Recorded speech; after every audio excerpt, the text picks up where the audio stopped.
台南市的安南区呢，有一间补习班是有11岁囡仔逼6岁囡仔呢来吞一支3公分长的吸体，而且补习班阁无通报，等到家长甲学校的老师讲，这件代志才安尼避开。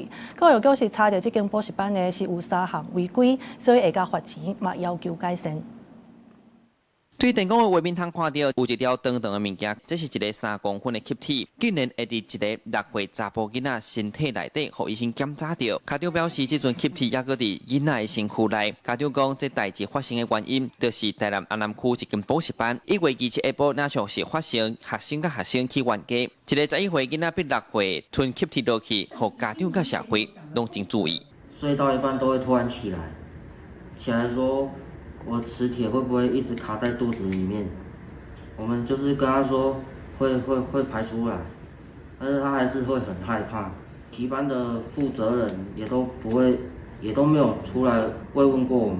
最主要的就只是想要一个公道而已。这件代志补习班并无主动通报，是家长1月29日敢若透过简讯通知学校导师。老师认为这有过样，遂通报校方。校方嘛伫规定内完成校案甲社情通报。不过，就机关这件代志拖几啊天，相关单位拢无紧甲家长斗相共。嘛讲社会局甲教育局爱认真保护囡仔，唔通出代志就安尼小下体。难道你们都不能交叉保护孩童吗？你现在告诉我，你有跟社会局讲吗？教育局讲，教育局局长我明显看他摇头。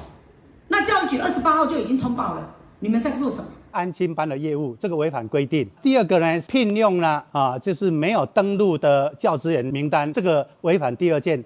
第3个事件发生在27号，那么有学生呢伤害的事件，可是没有第一时间呢24小时内通报，违反儿少相关的规定。 教育局回应1月30日无派人去稽查，发现这个补习班违法兼办课后照顾班，兼这老师无照规定登录伫教职人员名册内底，后续拢会防处罚。另外，针对补习班无伫24点钟内主动通报学生受到伤害，教育局嘛请社会局依技巧还罚款。即阵嘛要求业者1礼拜内提出说明兼改善，若无改善，上严重可能会互人停止招生，甚至收起来。